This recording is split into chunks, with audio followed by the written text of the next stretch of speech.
Okay, on today's video, we are going to talk about if you're considering switching from a e-commerce website platform to run your e-commerce business. You're using something like WooCommerce or Magento now. If you're considering switching to Shopify or a Squarespace for your e-commerce platform and your e-commerce business, your e-commerce website, you may want to think twice about that, or at least until you know the information I'm going to share with you on today's video.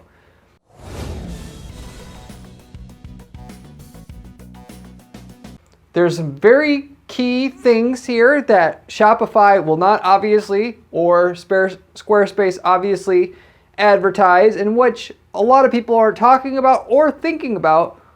And most of that is because they don't understand marketing to the degree, we'll just say I understand it, running a PPC firm with dozens of clients and having seen many people switch over their sites over the last 15 years or since Shopify/Squarespace has been around at least, switching over to these other platforms and what it actually did to their PPC campaign results at least. And of course it also applies to all the other parts of your business. So if you're saying, Corey, I don't do PPC, doesn't matter. This stuff will also apply to your other traffic sources that are generating or that you use to generate sales through your e-commerce website right now. Because I'm going to share information pertaining to you as well on this video. And so you should keep watching. That said, I will explain how much sales you presumably predict or I predict you might lose or should lose if you are to switch over, for each of the two main reasons why switching over from a Magento or a WooCommerce to Shopify or Squarespace will affect your sales, and of course why. And of course, with that said, there are some reasons why you may still want to switch, but at least you'll know ahead going in that if you switch, what you're up against, what you stand to lose, and of course, so that and what to basically know to bear as you go into it, because half of this is temporary, half of it's not, but at least when you get into it, you won't backtrack and get panic and all that. You know, at least half of the issues that come up in terms of what will happen where you'll lose sales won't actually be there for long, for a few months. It's like ripping off a Band-Aid. You'll stick with it. You'll know that this pain will go away, and then you'll have the transfer over, and you'll have what you want for whatever you were going after Shopify, and Squarespace in the first place for, which is generally speaking ease or simplicity of use and the additional added security and that these platforms offer over open source solutions like a Magento or WooCommerce, and the additional inner connectivity of the platform to other platforms, third-party platforms, tools, and so forth that people that are available for it. So anyway, with all that said, I'll get into it. If you run WooCommerce, Magento, or any other open source platform for whatever you're using for your e-commerce company site now, you will be taking a big step back using these platforms, i.e. Shopify or Squarespace or any non-open source platform, as these non-open source platforms don't offer near the flexibility as these other open source platforms do, and therefore your conversion rates are going to take a hit. 90% sure that your e-commerce conversion rate on your site, therefore how much money you're going to make from your same amount of traffic you have coming in, is going to take a hit switching over to a non-open source e-commerce platform option.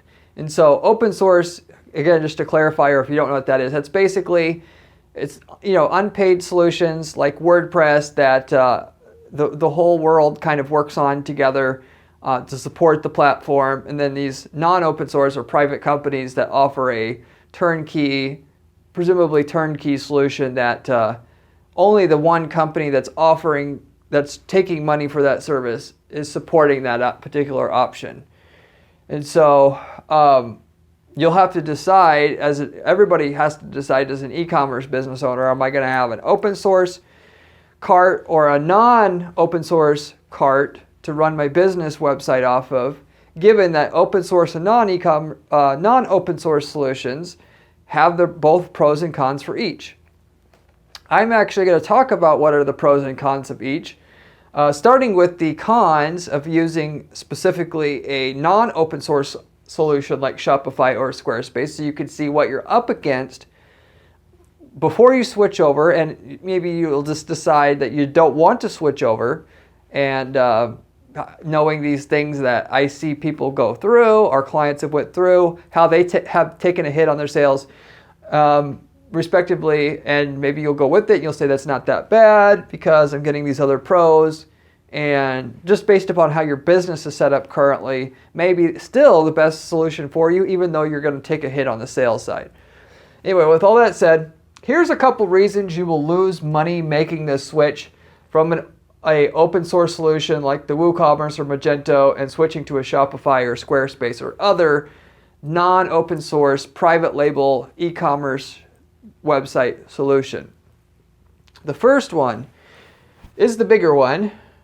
The checkout is not nearly as smooth as you think, and it can't really be customized all that much. Therefore, and with that, you can add things like trust symbols, like our little padlock and stuff on the checkout that give the user added peace of mind that you can be trusted. Even really, it shouldn't matter. It's just a stupid ass picture of a padlock, but I can tell you it increases conversion rates when you have that stuff, double digits from people who reach the cart just having that stuff.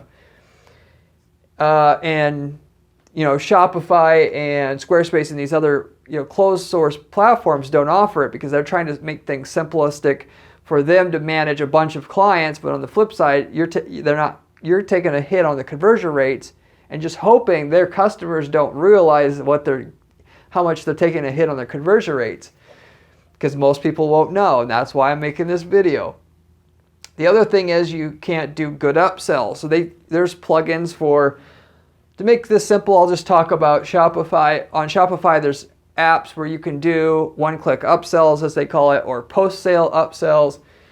But the upsells that you do are you don't have much flexibility with it. You either have to do it exactly this way with this app or not at all. And there's a few apps, but they all are very, very rigid. And for an e-commerce business, for an upsell or cross-sell to be done on the checkout, which for a lot of businesses, you're throwing away a ton of money if you don't actually utilize that. I've seen clients that have started out with a $10 product and can end up with an average of $20 to $50 on average revenue just through the upsells and cross-sells and all that other stuff that can be done during the checkout. So you can literally sell a cheap item and make your profit on the upsells and cross-sells during the checkout. That was for like an ebook slash product like that. Let's just call it an ebook type company. We're selling products, ebook products. So, and that, isn't so much a big deal for, let's say if you're selling, weightlifting supplements to maybe you aren't going to make all of your profit on the upsells, cross-sells during the checkout, but not enough people realize the opportunity there. And if you have an open source solution, you can customize and you can do a lot of creative things there, and you won't figure out what you need to do right away, but you can split test certain things. What if I offer this product and say this at this specific time? And it's the details, the small details on how you're doing the upsell that matters, that gets it to work. Not that just if there is one there or not. Just like as if you do a website. It's not just having a website isn't good enough. You got to know how to do the website to get a conversion rate on your website that's high enough to pay for paid traffic and make that make sense and so forth. And what separates out the people that crush it and the people who make no money after expenses in a lot of your guys' spaces is the person who has the best, most intuitive and trustworthy, which is the more important part, site. So you can't do really shit in terms of the upsells. Barely can do anything there. And that you need to have and so with that, in other words, in general, can't customize almost anything about the cart. You want to call it cart, shopping cart, or checkout basically everything after you click the buy button or checkout button on the product page, where you're taking, where you get the credit card information, the name and all that stuff. That's what I'm talking about in terms of cart. Can't customize that. Can't really do much in terms of specific upselling and cross-selling offers that you would want to do that's totally customized. You don't have what you need then, and because of if you're using a Shopify or a Squarespace, to minimize your abandonment rate on your cart, which is the rate in which people get to that cart checkout section of your website and then leave. A lot of times they leave to go and see, what the prices are somewhere else, or just checking that stuff out last minute. Some other times, they're doing it because they don't trust you. And a lot of people don't pick that up, and that's why you got to have the ability to split test your shopping cart. And without being able to change your shopping cart, you might be losing half of your revenue up front just because you can't change the cart, and because so-called Shopify didn't think you needed to, when really they know that. They just don't want to overcomplicate stuff for their site. And to be honest and fair with Shopify, just to keep it simple, I'll mention them. For them to have a secure platform for everybody, they button down the things that their customers can do, as to make sure they don't make stupid stuff that's going to make their stuff less secure, for not only for their company as a whole, but so each person's going to have a less stable platform, and then it's going to result in people's stores going down, which most people would rather just want something that's solid, even though it's not ideal. And give Shopify a bad reputation potentially, and then also it gives them more support time and all that stuff. And you won't be able to maximize your ROI per visitor coming to your site without the ability to, of course, change that checkout section itself. So, and respectively, I've personally seen where, and the reason why I have put this up here, where somebody had a WooCommerce website and we switched that over to Shopify, and they had a really good checkout process on WooCommerce, but when on Shopify they don't let you do basically anything in terms of customization, like literally nothing. You can change, like if you're basically going to ask for phone number or not phone number, but that's about as advanced as it gets, so to say, at least in terms of the look and feel of that shopping cart checkout.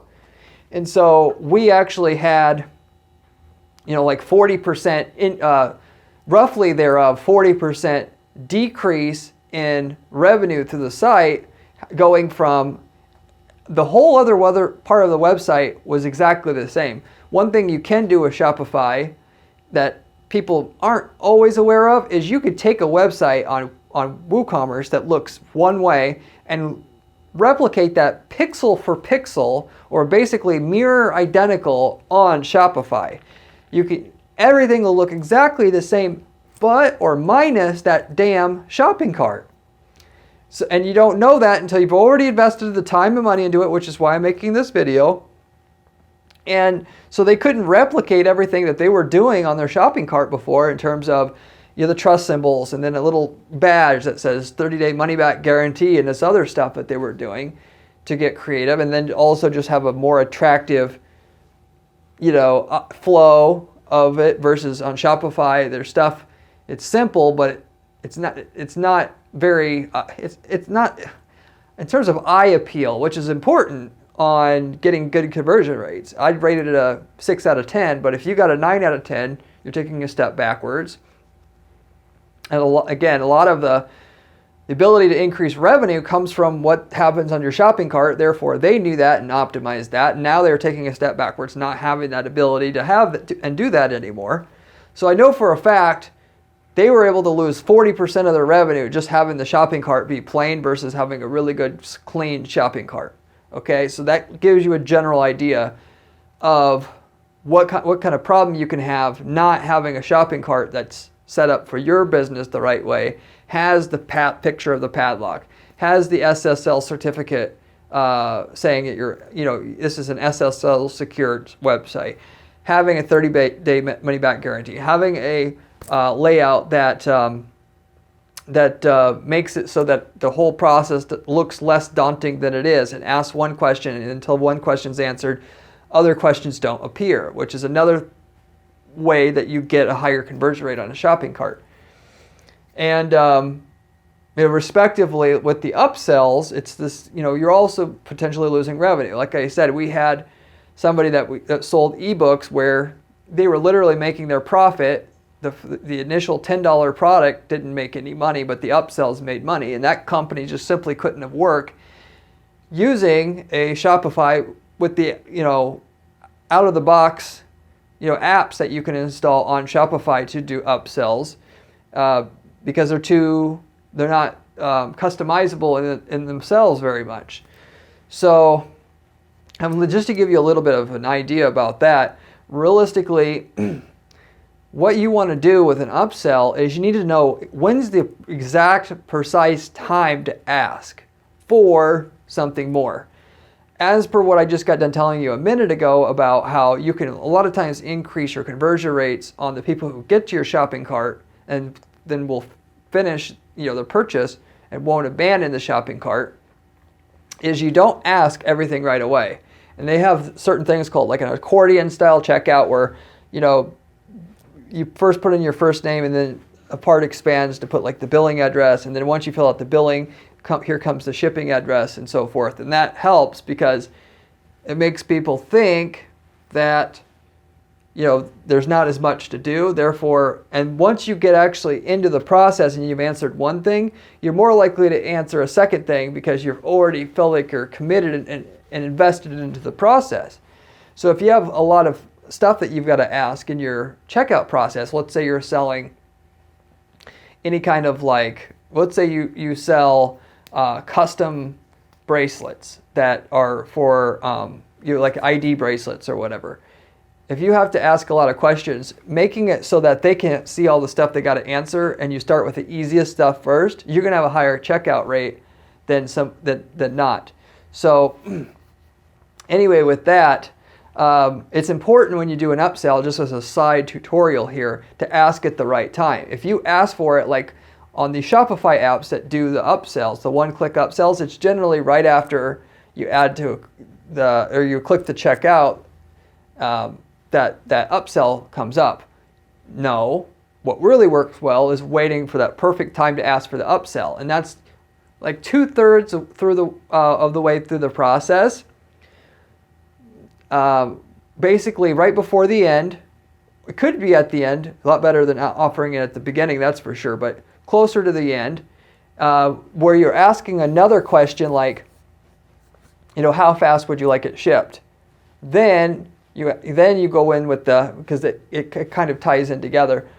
Would you like to get the extra, plug-in accessory that goes with the product? Yes or no? And you can also do 2 or 3 of those. And then you could see this, if you want a good example of this, go to any Expedia or any travel booking site and go through their checkout process, and they do this exact thing I'm telling you here, where they offer like the travel insurance. And they've got 2 or 3 upsells there. Do you want to be able to choose your seat? And there's, again, 2, 3, 4 different items there. They don't ask you right away, and they do it in a way that's in line with the rest of the content. So they don't just have a pop-up right away. They have a button there, and if you can click yes or no. And then if you want more information, they can click a link, and you can have a pop-up, and they'll give them more information. But it's a part of the overall process, so that they're clicking yes, yes, yes, yes, and ideally, they'll just want to keep saying yes. So they actually have to say no on that question to not get the upsell. And then if they click yes, you need the total and everything to update on its own, so it's super easy. And if you do it that way, then you can do well with an upsell.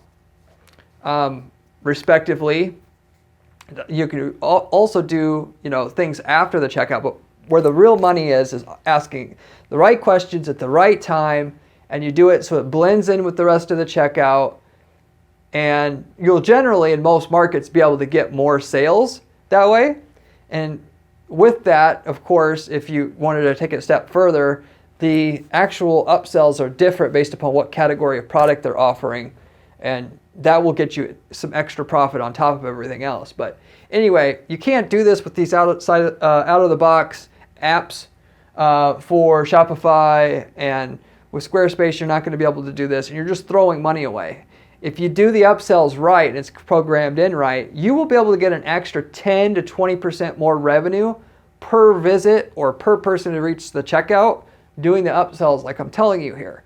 And so you can have that. It's a big chunk of revenue if you think about it that way you're giving up just by switching to Shopify for the ease of use and the security features and so forth that it has, which I'm going to mention in a second. But anyway, that's the deal with upsells. So you figure you might be, and as far as how much you're going to lose not customizing the checkout, depends on your market for sure. If you're in a market that doesn't require a lot of trust, having all those padlocks and SSL certificates and all that on the what they call trust symbols on the checkout isn't going to hurt you as much as something that requires a lot of trust, like a supplement company. Okay, so respectively, there, in that situation where we had switched up to the 40%, where we had a 40% decrease in the sales, that was actually a supplement company right there where we did it. So that's because it takes a lot of trust to be able to sell something to somebody where they never bought from us before, and which there's people's natural level of skepticism is higher. So it could hurt you more or less. Maybe it'll only hurt you 10% of your sales. Generally speaking, having no trust symbols on the checkout, I'll tell you for sure, you're always going to lose some because they always help. There's just something that makes you feel all warm and fuzzy inside, seeing a little padlock there that says SSL secured. Even though they don't even know what the hell that is, they truly don't. It just looks like I can trust the company more and this process with my credit card information if I have it. So you can throw that extra 10% of your sales away if you want. Throw another extra 10% of the sales away if you don't want the upsell capability. Don't look into that, and that might be a way to double your profit in your company just having those. So once you factor out that's extra free revenue that didn't cost you any more to get that extra revenue coming in. Anyway, moving forward here, the second thing is your URL structure stinks in terms of the capability of changing URL structure with a private label solution like Shopify or Squarespace. So in other words, URL structure is, it'd be like xyz.com/ product one in terms of the URL that your product is on there. You can have your website on Magento or WooCommerce, but if you switch to Shopify, Shopify is going to want its own URL naming system, and you may have to change the URL of each one of your product pages as well as your category pages, by the way, to fit in with the naming convention that Shopify has or Squarespace has to fit into their mold, and so all their customers, as they know when they want to program an update, they know exactly what the location of every category page is on every website, so to say, which is the reason why they do it. But for you, updating all of your links in your ads, because the URL had to update on your ads, I can tell you for 100% fact here, will kick everything back into learning mode all over again. You'll have a little bit of a going back into learning mode, by the way, just with the even though the website looks identical pixel for pixel visually, which you want, by the way, when you do a switch over, because any little change can affect your conversion rate more than you think. And you spend all that time and effort to switch it over, you don't want any unknowns. You want to know if their sales are off, it's not because of the crappy job that you did re-replicating your site on another platform. And if your programmer can't make it look identical to the original, you find a different programmer. A bunch of programmers out there really, really suck. Like 90% of them can't make something that's identical because they're lazy more than anything. And so, but even with that, just to tie in with what I was saying, all the web code, the HTML code that Google's going to see is going to look different than the original site. So they'll little bit be looking to see if your page is similar. But if you actually change the URL, that's when Google really thinks, okay, this is totally different. We need to really reevaluate he's got a whole new landing page, when really it's not a whole new landing page. But their ad algorithm does not understand that the page looks visually the same, because their algorithm can't do that. They can only, they see that the URL is different. They've got, their system's programmed because generally when a URL is different, the page is different. Therefore, it must retest all of your pages again. And the longer you've ran your ad account in the past, the more of a hiccup you're going to see in your results having switched your URLs, because your results rely more and more and more on your past performance and past sales that you've gotten already. The longer and more sales that you've gotten stacked up at your company, have it through and with running your ads.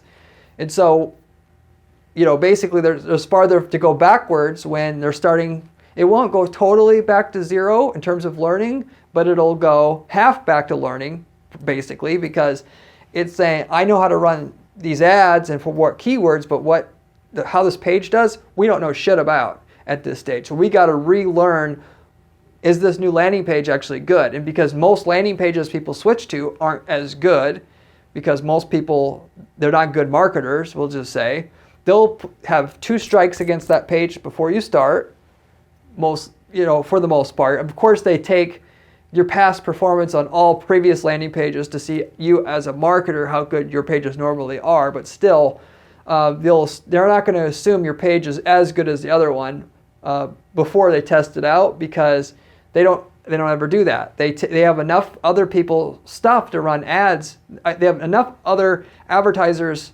stuff to advertise to not have to rely on your untrusted, untested pages that they don't know anything about yet.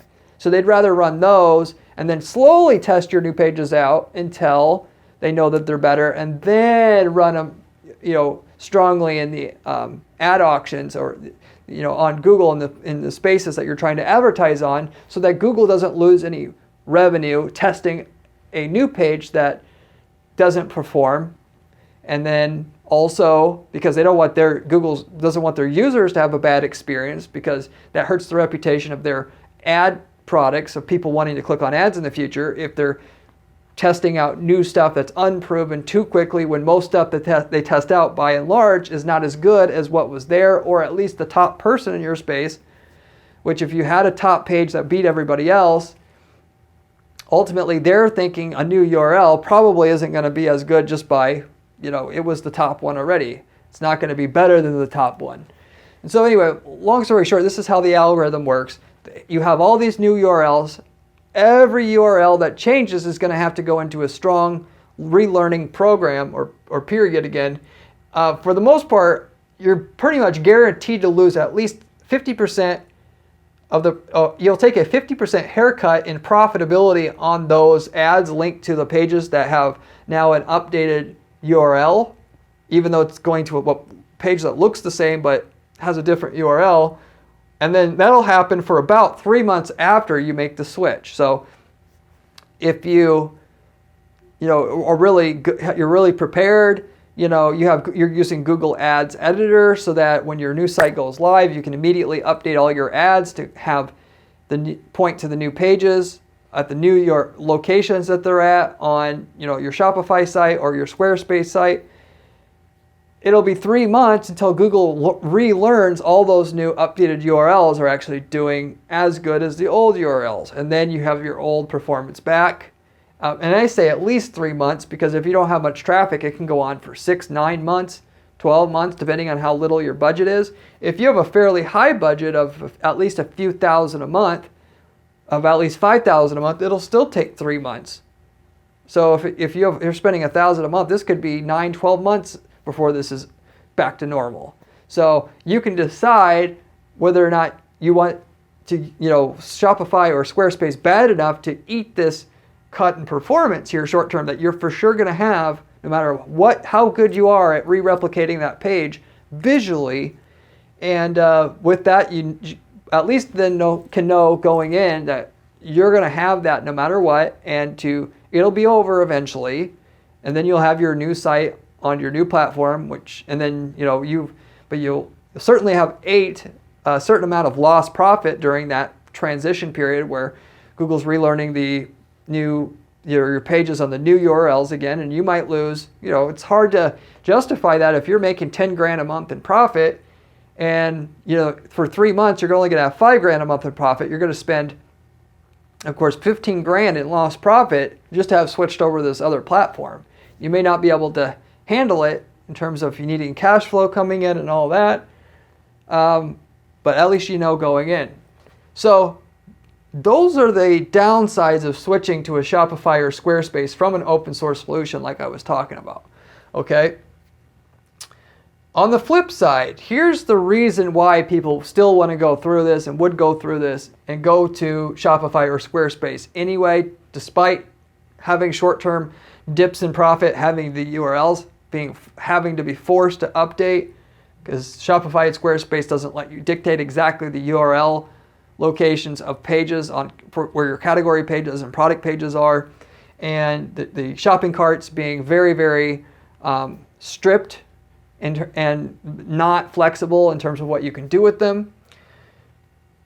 So why people do use Shopify or Squarespace anyway, would switch anyway, or just use them in general is, and a lot of people don't know this, but at least you'll know it now as well. You have the full information to make the decision as to, maybe I should switch to Shopify. A lot of our competition is.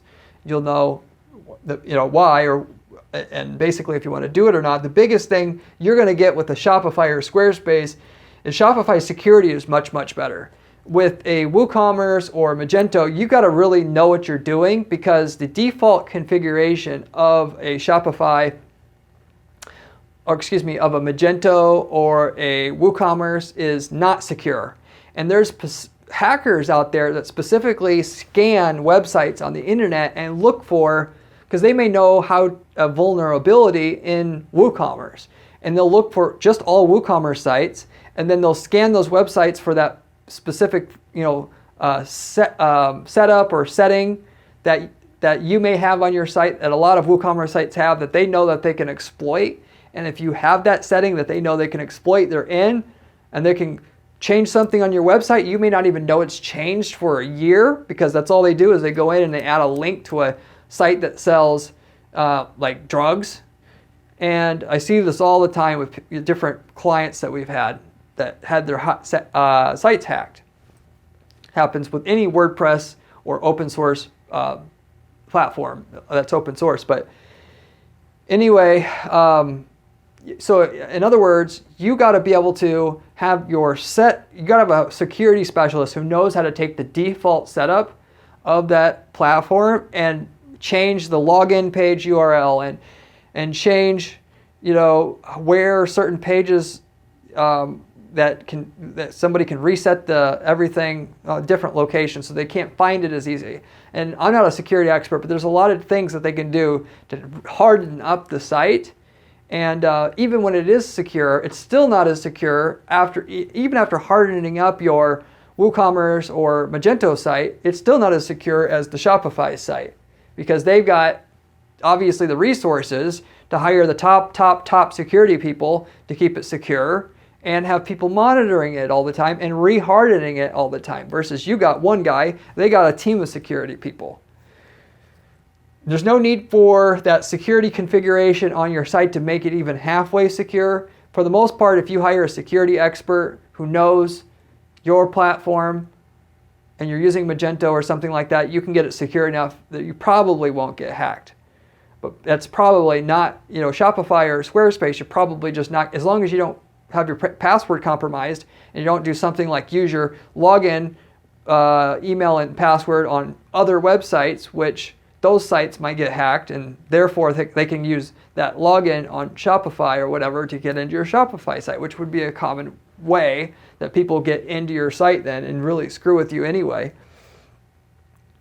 All the apps / plugins are secure. So like with WordPress / WooCommerce, those plugins that people have and that you potentially use on your site, those are a big security hole for the most part. Everybody will tell you that's in the web development space. Those plugins, they need to be updated, because usually what happens is the plugins, somebody will find a security vulnerability in that plugin, And then therefore, going back to what I was saying before about the hackers, they will scan websites and look for somebody who has that plugin. And if you have it, bang, you're compromised. They'll go in there, they'll add a link. Maybe they'll take your whole site down. Just depends. And so you constantly have to update those plugins. But even so, if you have 10 plugins there, you've got 10 potential security holes on your website now. Whereas, of course, Shopify has these apps itself, and Squarespace has something similar.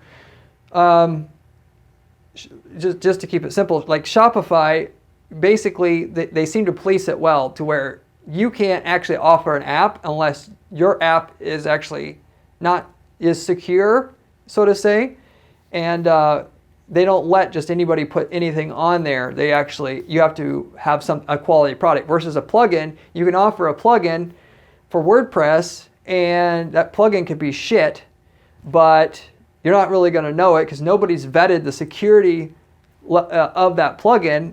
People review it based upon they install the plugin, and then they try to use it, and they're like, oh, it's a nice plugin.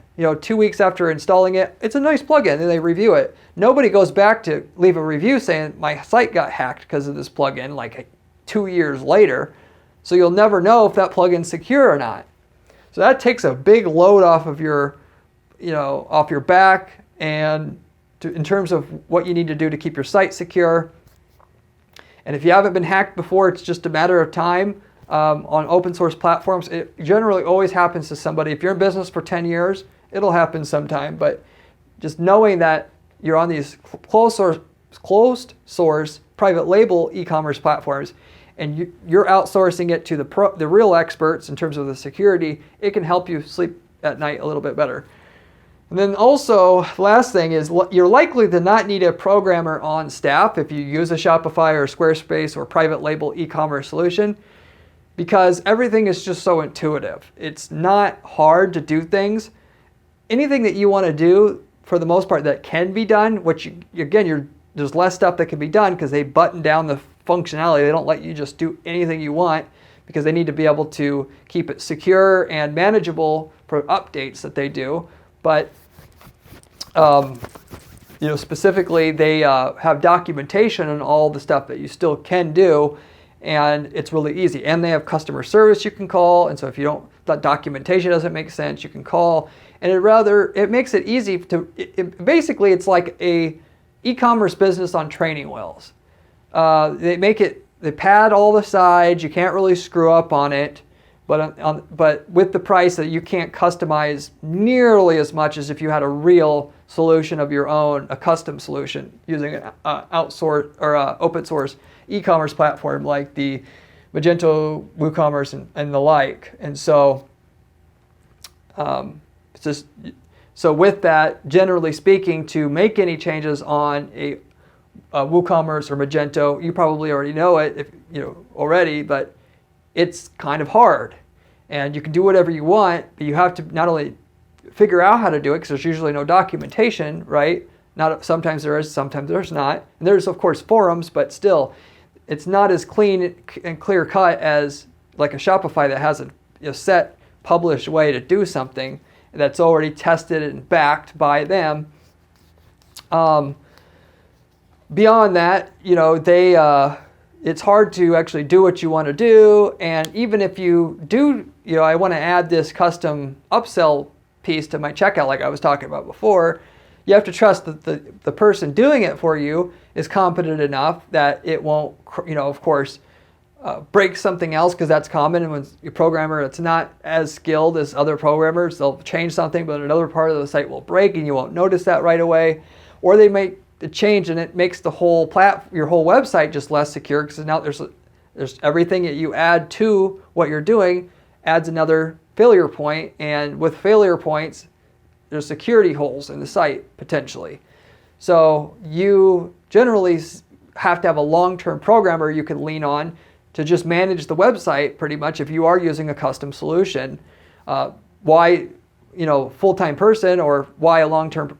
Basically, the full-time person's the best, but why you got to have someone that can regularly be the one who does all of your website management, because when somebody goes in there and makes a change, and then you have another programmer make another change later on, and then another programmer that makes another change later on, the programmers don't know what the other person did, and it's easy to like have conflicts in the coding and not know how to fix something because they don't know what the previous person did and they didn't leave comments on the code changes that they did, and it gets to be a mess. It gets more and more of a rat's nest all the time that way, having new people come in. So you basically are stuck with needing a programmer to manage your website, whereas on the Shopify/Squarespace, you don't need a programmer basically at all, because your programmer is your Shopify support that you call and you ask how to do things, and if it's possible, they'll lead you to where you need to do it, and it won't really generally need programming, so to say, and whatever they can't give you instructions to do, you just can't do.